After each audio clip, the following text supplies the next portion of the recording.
नमस्कार सगळ्यांना. या रक्षाबंधन म्हणजेच राखी पौर्णिमा. आजच्या या व्हिडिओमध्ये आपण या रक्षाबंधनाविषयी जाणून घेणार आहोत. रक्षाबंधन हा सण भाऊ बहीण यांच्यातील प्रेम दर्शवतो. हिंदू पंचांगानुसार दरवर्षी रक्षाबंधन सण श्रावण महिन्यातील पौर्णिमेला साजरा केला जातो. यालाच नारळी पौर्णिमा किंवा राखी पौर्णिमा देखील म्हणतात. या दिवशी बहिणी आपल्या भावांच्या मनगटावर राखी बांधतात, तर भाऊ आपल्या बहिणीचे रक्षण करण्याचे वचन देतात. या दरम्यान बहिणी आणि भाऊ एकमेकांना मिठाई खाऊ घालतात आणि भेटवस्तू देखील देतात. हा हिंदूंचा एक महत्त्वाचा सण आहे. तर या रक्षाबंधनाच्या सणाची सुरुवात कशी झाली हे जाणून घेण्यासाठी ऐकूया या काही कथा. पहिली कथा. असे मानले जाते की महाभारताच्या युद्धापूर्वी भगवान कृष्णाने राजा शिशुपालाला सुदर्शन चक्राने 100 शिव्या दिल्यामुळे ठार मारले होते. त्यामुळे त्याच्या बोटातून रक्त वाहू लागले आणि तिथे असलेल्या द्रौपदीने तिच्या साडीचा एक तुकडा फाडून कृष्णाच्या बोटाला बांधला.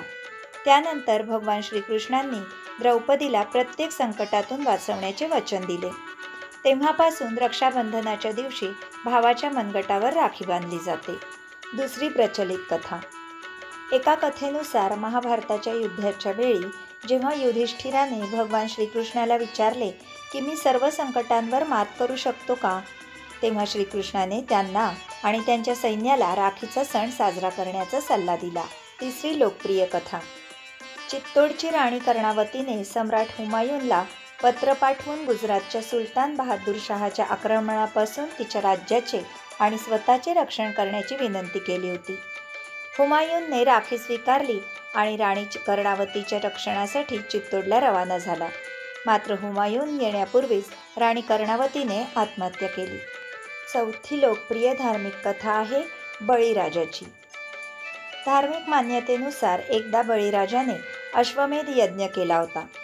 त्यावेळी भगवान विष्णूने बटूचे रूप धारण केले आणि राजा बळीकडून 3 पाय जमीन दान करण्यास सांगितले. राजा बळीने हे मान्य केले आणि हो म्हणताच भगवान विष्णूने वामनाच्या रूपात आपल्या 2 पावलांनी पृथ्वी आणि आकाश मोजले. यानंतर त्यांचे विशाल रूप पाहून राजा बळीने आपल्या मस्तकावर त्यांचे पाय घेतले.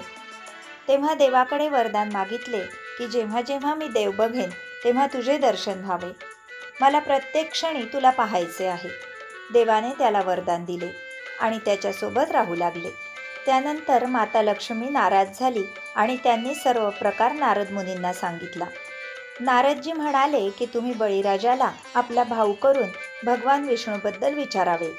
यानंतर माता लक्ष्मी उदास होऊन राजा बळीकडे पोहोचल्या. तेव्हा राजाने विचारले, आपण उदास का आहात? मला सांगा, मी तुमचा भाऊ आहे. हे ऐकून माता लक्ष्मीने राजा बळीला राखी बांधली आणि भगवान विष्णूंना मुक्त करण्याचे वचन घेतले.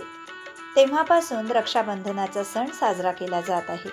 तर मंडळी, रक्षाबंधनावरची ही माहिती आणि कथा कशा वाटल्या ते अवश्य कमेंट करून कळवा आणि लाईक, शेअर आणि सबस्क्राईब करून बेल आयकॉनवर प्रेस करा. धन्यवाद.